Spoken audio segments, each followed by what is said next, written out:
What if I told you there was a comfort food that's high in protein, comes together quickly, and is super easy to make? Well, there is.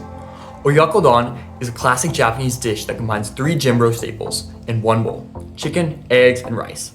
It only takes 10 minutes to make, doesn't use any oil, and has this much protein per serving. Here's how I make it and how you can too. Let's go. Since Oyakodon comes together very quickly, it's so important to have everything prepped before you start cooking. So we've got 200 grams of chicken thighs, cut into 1-inch cubes, 3 eggs, 50 grams of onion slices, 60 grams of dashi, 10 grams of soy sauce, 10 grams of sake, and 5 grams of sugar. If you don't like mass measurements, I also have volumetric measurements on my blog, but I personally think everyone should invest in a food scale because recipes by weight are so much easier to follow and much more accurate as well. Also, if you don't know what any of those ingredients are, that's fine. I left a link to one of my posts in the video description where I talk about the 10 Japanese pantry staples that you need to know if you want to cook Japanese food regularly, and where I find them as an American living in the US. To start, heat a 10-inch pan over medium-high heat and add the dashi, soy sauce, and sugar, stirring to dissolve. Once the seasoning comes to a boil, add the chicken and cook for about 1.5 to 2 minutes.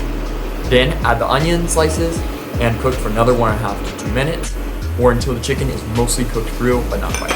Next, we're gonna add about 3/4 of the egg mixture, cook for about 30 to 45 seconds, then add the rest of the egg mixture and cook for another 20 to 30 seconds. Oyakodon is usually served with the eggs partially uncooked, but if you like it a little firmer, feel free to cook the omelet a little longer. After cooking the second part of the egg mixture, remove the Oyakodon from the heat. To serve, add 1 cup of rice to a bowl, top with the chicken and egg, and then finish it with a little bit of green onions, nori, and I also like some shichimi togarashi because I like a little spice in my life. So if you do too, don't forget to add it. This bowl comes out to 480 calories, 12 grams of fat, 56 grams of carbohydrates, and 34 grams of protein. Also, this recipe was designed for 2 servings for an average person, but if you're a teenage guy like me who wants to gain a little bit of muscle, you're probably gonna eat this whole thing in 1 serving with a little bit more rice. So in that case, the macros come out to 753 calories, 23 grams of fat, 67 grams of carbs, and a whopping 64 grams of protein.